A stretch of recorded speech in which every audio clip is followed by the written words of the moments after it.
हाय लफ्यो। आज की जो हमारी टॉपिक है वो है पेमेंट बैंक।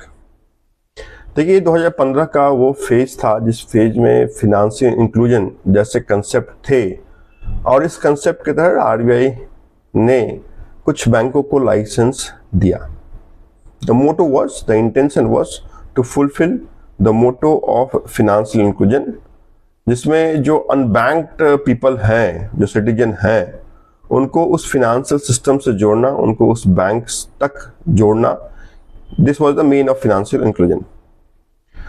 तो यहाँ पे दो कमिटी का एस्टैब्लिशमेंट किया गया, दो कमिटी बनाएगी। एक कमिटी को जो लीड कर रहे थे उनका नाम था नचिकेत मोर, और दूसरे कमिटी को जो लीड कर रही थी आरबीआई की उस समय की तत्कालीन डिप्टी गवर्नर थी, नाम था उषा थोराट। तो ये जो कमिटी थी, इन कमिटी ने रिकमेंडेशन दिया। इस कमिटी ने रिकमेंडेशन ऐसा दिया कि फिनेंशियल इंक्लूजन की जो मोटो है उसको फुलफिल करने के लिए वैसे सिटीजन, वैसे पीपल जो अभी तक बैंक से जुड़े नहीं हैं, उनका बैंक में अकाउंट होना चाहिए। उसके लिए आप ऐसे बैंक का एस्टैब्लिशमेंट कीजिए जो बिल्कुल बेसिक बैंकिंग के फैसिलिटी पे काम करेगा, जो बिल्कुल डिपॉजिट लेगा, लोन देगा, इतना ही काम करेगा। यूनिवर्सल बैंकिंग, रिटेल बैंकिंग या फिर होलसेल बैंकिंग पे काम ना करते हुए छोटे लोगों तक, छोटे जो स्मॉल हाउस होल्ड हैं उन तक पहुंचना वाज द एम। और इस एम को पूरा करने के लिए उषा थोराट कमेटी के जो रिकमेंडेशन थे उसके आधार पे 10 स्मॉल बैंकों को लाइसेंस दिया गया और नचिकेत मोर कमेटी के रिकमेंडेशन पे 11 पेमेंट बैंकों को लाइसेंस दिया गया। लास्ट वीडियो ऑलरेडी हमने देखा है कि स्मॉल बैंक क्या थी, क्या इंपॉर्टेंट पॉइंट है। एग्जामिनेशन के मद्देनजर हमने सारी बात देखी है। आज हम देखेंगे पेमेंट बैंक के बारे में। तो ये तो पृष्ठभूमि आपको समझ में आ गया कि पेमेंट बैंक का एस्टैब्लिशमेंट किस कारण से किया गया। तो कारण था financial inclusion, digital financial inclusion जो इम्प्लीमेंटेशन था उसको करना था। तो यहाँ पे नचिकेत मोर कमेटी के अनुशंसा के आलोक में ये जो स्मॉल या पेमेंट बैंक है, ये एक प्राइवेट सेक्टर बैंक है। आपसे पूछा जाता है कि स्मॉल बैंक की जो कैटेगरी ऑफ बैंक है वो पब्लिक सेक्टर है, नेशनलाइज है, प्राइवेट सेक्टर है, कोऑपरेटिव है ना, रूरल है। तो उस कंडीशन में आप प्राइवेट सेक्टर बैंक में टिक मार्क करेंगे। 2015 मैंने ऑलरेडी बता दिया कि इस फेज में लाइसेंस दिया गया था। दूसरी बात आप जाने कि इस पेमेंट बैंक में क्या वो फैसिलिटी है। तो the motto was only basic banking facility, means you can open your demand deposit account only. देखिए यहां पे बात आती है कि डिमांड डिपॉजिट, बैंक में दो टाइप की अकाउंट होती है। One is called demand deposit account, second is called time deposit account. Demand deposit account में हम सेविंग अकाउंट या फिर करंट अकाउंट ओपन करते हैं, और टाइम डिपॉजिट अकाउंट में हम एफडी, आरडी, जो भी इन्वेस्टमेंट अकाउंट है वो हम ओपन करते हैं। तो पेमेंट बैंक को ओपन किया गया और कहा गया कि सिर्फ demand deposit account means saving और करंट ही ओपन होंगे, और जो पैसे का लेन देन, ट्रांजेक्शन, डिपॉजिट हम कर सकते हैं which should not exceed more than 2 lakh as on date. क्योंकि ये उन लोगों के लिए अकाउंट है, उन लोगों के लिए बैंक खोला गया जो गांव में रहते हैं, दूर दराज इलाके में रहते हैं। तो मैक्सिमम जो टर्नओवर, जो ट्रांजैक्शन की लिमिट लगा दी गई, जो डिपॉजिट मैक्सिमम आप कर सकते हैं वो 2 lakh. You can not open your time deposit account such as FD and RD. यहां पे क्या नहीं मिलेगा वो बहुत इंपॉर्टेंट, एक्सेप्शन क्या है, जो अदर बैंक करती है वो यहां पे आपको नहीं मिलेगा। तो पहला तो हो गया टाइम डिपॉजिट अकाउंट नहीं खुलेगा। दूसरा हो गया किसी भी टाइप के लोन्स की फैसिलिटी इस बैंक में नहीं है। तीसरा हो गया क्रेडिट कार्ड, जो भी अल्टरनेट आपके जो वेंचर्स होते हैं उनकी जो फैसिलिटी है, चाहे क्रेडिट कार्ड हो गया, म्यूचुअल फंड्स हो गया, डीमैट ट्रेडिंग वगैरह हो गया, तो ये वहां पे आपको नहीं मिलेगा। Only saving account and current account, deposit and withdraw up to 2 lakh. ये बैंक वो बैंक है जो आपके बैंकिंग एम्बर्समेंट के अधीन है।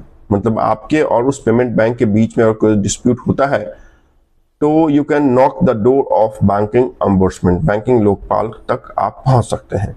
ये बैंक वो बैंक है जिस बैंक का दिवालिया अगर आ गया, इंसॉल्वेंसी अगर आ गई, तो you can approach to DICGC, deposit insurance credit guarantee corporation of India. मतलब जो उसकी लिमिट है अप टू 5 लाख, वहां तक की पैसे तो आपको मिल जाएंगे। मीन्स ये बैंक बैंकिंग एम्बर्समेंट के अधीन है, ये बैंक DICGC के अधीन है। इस बैंकों को अदर बैंक की तर्ज पे ही CRR और SLR मेंटेन करना है। जो CRR cash reserve ratio RBI के पास कैश के फॉर्म में मेंटेन करना पड़ता है, वो इस बैंक को भी करना है। जो SLR हर एक बैंक अपने NDTL का जो सर्टेन परसेंटेज है अपने पास ही मेंटेन करती है 24/7, इस बैंक को भी उसी तर्ज पे SLR भी मेंटेन करना है। तो यहाँ पे आप देखेंगे जो मेन डिफरेंस आपको दिखेगा वो ये है कि लोन्स नहीं मिलेंगे, FD अकाउंट्स वगैरह ओपन नहीं होंगे, इन्वेस्टमेंट अकाउंट वगैरह ओपन नहीं होंगे, ट्रेडिंग शेयर्स, क्रेडिट कार्ड, ये सब कुछ भी आपको नहीं मिलेंगे। मतलब बिल्कुल प्योर बेसिक बैंकिंग की जो फैसिलिटी है वो यहाँ पे अवेलेबल होगी। 11 पेमेंट बैंक थे जिस समय लाइसेंस की बात कही जा रही थी 2015 में। उस समय 11 पेमेंट बैंकों को लाइसेंस दिया गया था, लेकिन इस 11 पेमेंट बैंकों में 5 पेमेंट बैंक ऐसे हैं जो आज के दिन में क्या हो रहा है, जो आज के दिन में उन्होंने अपने लाइसेंस को विड्रॉ कर लिया है। तो आउट ऑफ 11 अगर 5 ने विड्रॉ कर लिया तो बच गए 6। तो आज के दिन में यही 6 है ना, देयर आर 6 पेमेंट बैंक जो आज के दिन में ओपन है। उसमें से एक तो ऐसी पेमेंट बैंक है जो हर गांव में है, हर शहर में है, नाम है IPPB, Indian post payment bank. जो डाक आप देखते हैं भारतीय डाक, वो आज के डेट में एक पेमेंट बैंक है। तो ये जो मैं बता रहा हूं कि 6 पेमेंट बैंक आज के डेट में काम कर रही हैं आउट ऑफ 11 जिसको हमने लाइसेंस 2015 में दिया था, उसमें से एक का नाम मैंने आपको बताया है, that is Indian post payment bank. दूसरा है जियो बैंक, है ना, रिलायंस की जो जियो है उसको भी लाइसेंस दिया गया, उसने भी अपना बैंक ओपन किया है। थर्ड इज NSDL, इसे भी लाइसेंस मिला, इसने भी अपने बैंक को ओपन किया है। तो थर्ड इज NSDL।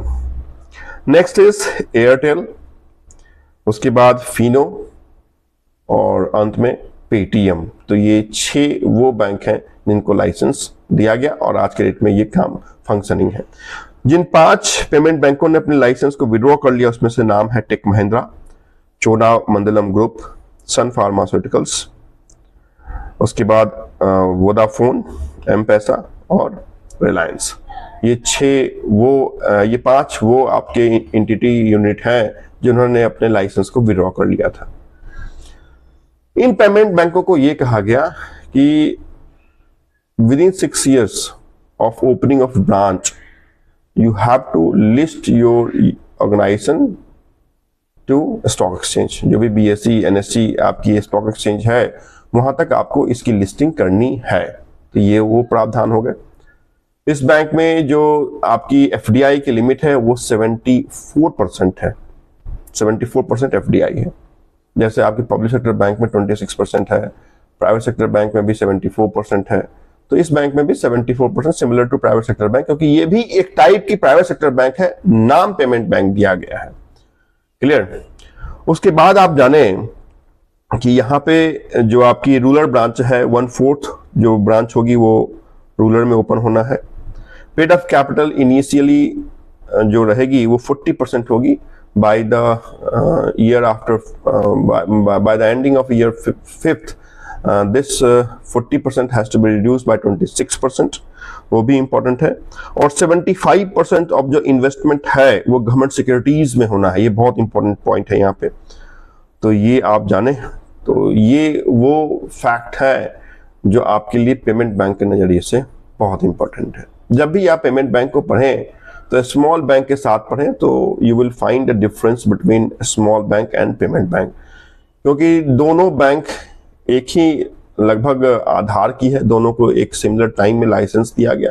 एक में प्योर डिटेल बैंकिंग की फैसिलिटी अवेलेबल है, एक में सिर्फ डिपॉजिट की फैसिलिटी एंड विड्रॉल की फैसिलिटी अवेलेबल है।